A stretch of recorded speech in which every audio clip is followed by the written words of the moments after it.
Un gars, c'est pas... Ils ont plutôt une tête de sèche-cheveux, oui. Serge, on reçoit Gérard Rouillet ce soir. Coach François. Mais il est coach, mais c'est pas coach. Coach François. Et comment ça, coach François? Coach Leblanc. Mais il est pas blond. Mais si. Mais pourquoi coach François? Comme Claude François. Allô. Écoute, maman et papa, il faut faire des pâtes, parce que c'est très bien. Ah bon? Oui. Des pâtes ce soir? Serge, on reçoit Gérard Rouillet. Là, j'ai fait une petite rigolade par rapport à toi. Il s'appelle coach Gérard, éventuellement, mais pas coach François. Quel est le rapport? Il est blanc.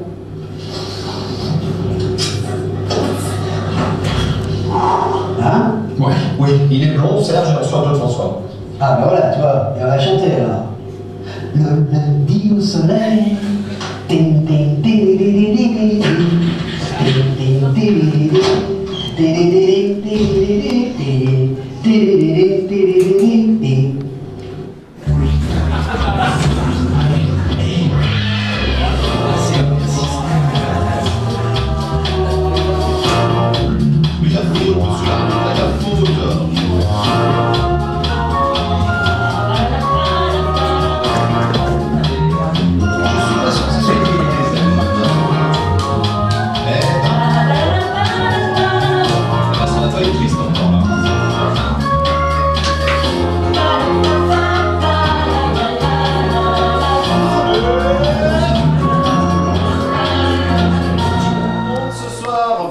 Après ce générique, c'est Gérard Rouillet, notre invité, et un petit peu comme hier soir, on va démarrer cette émission différemment puisque je vais vous demander tout de suite d'applaudir Gérard Rouillet pour ce 6e titre. Allez!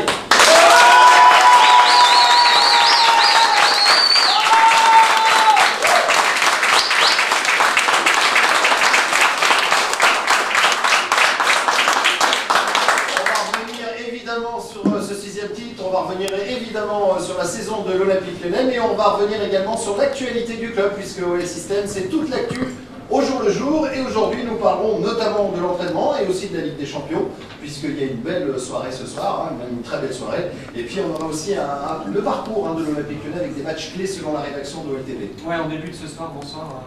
Bonsoir Guillaume, applaudissements.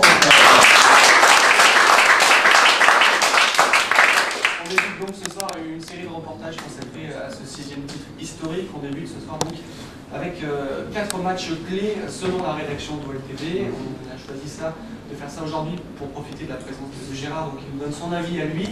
Je pense, alors on a un petit peu triché parce qu'il s'est prononcé déjà à ce sujet Gérard, donc on a repris quelques thèmes. Je crois qu'il y en a un ou deux qui diffèrent, mais bon, on en parlera tout à l'heure. Chacun vient de ce qui va se passer ce soir avec Liverpool, j'imagine que...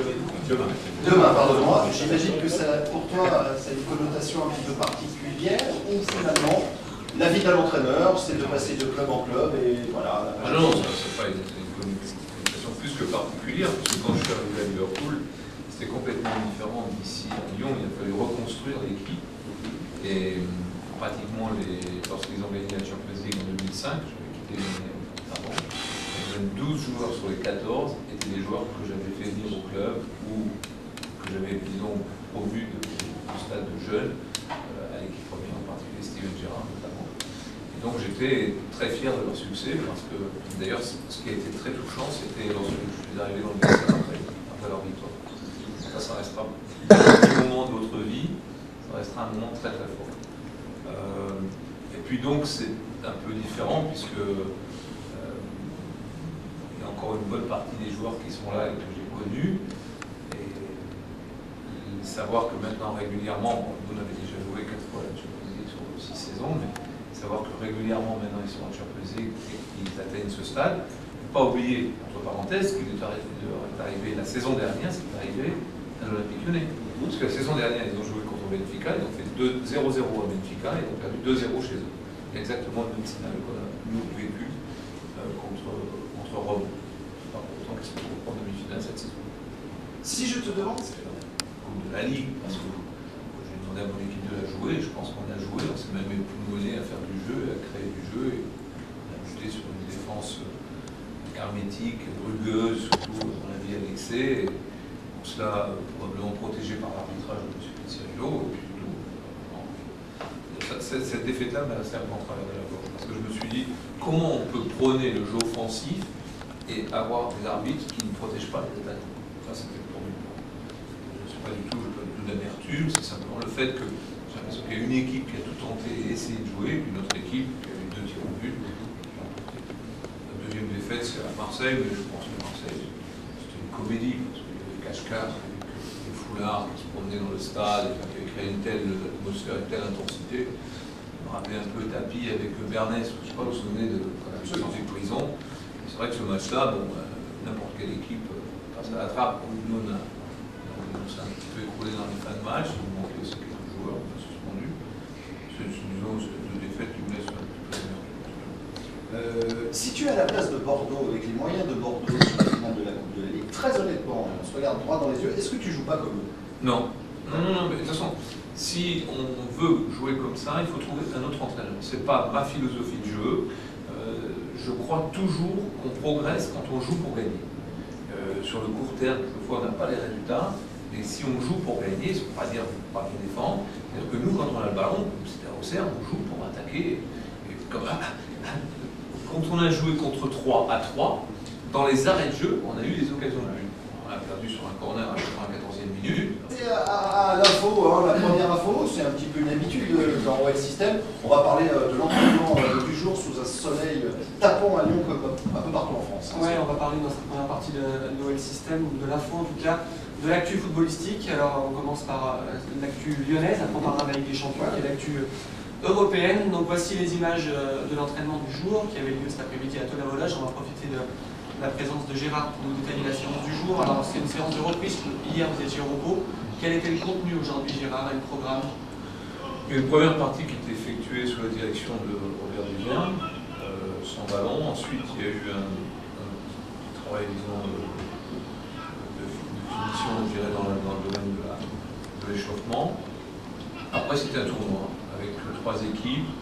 Et il fallait marquer 2 volets ou de la tête, dans une certaine zone. On voit que c'est une victoire, comme toujours. Il a des Je crois leaders de ces séances-là. Ouais, Milan Barros a dû marquer 2 buts, Sylvain Victor 2 buts, et Fred, et Grégory Métaux également. Je crois que c'est avec les avant. Alors, un autre avant-centre, le voici en image. Bruno Genesio. Il revient, Karim, il a recouru, ça va devenir mieux. Oui, même Bruno Genesio. Je pense que Karim demain va rejoindre les buts. Est-ce que tu lui as rendu ses crayons Non, c'est lui qui nous rend les crayons. C'est lui qui a pris. Alors explique-moi un petit peu cette affaire. On l'avait accusé de. De vol? Ouais, il passait, il piquait les crayons, donc voilà, c'était un crayon, et puis. On a surnommé le crayon. Ah ouais, d'accord. Enfin, Serge Delonge, il m'a piqué ma femme. C'est pas bien. Pour revenir sur cette séance, Gérard, tout le monde était là aujourd'hui. Votre Absolument effectif est tout au le monde, complet. ouais. Thiago était là aussi. Oui. Il est revenu du Portugal. Ouais, tout le monde était là. Effectif au grand complet. On va faire une toute petite parenthèse juste avant de passer à la Ligue des Champions.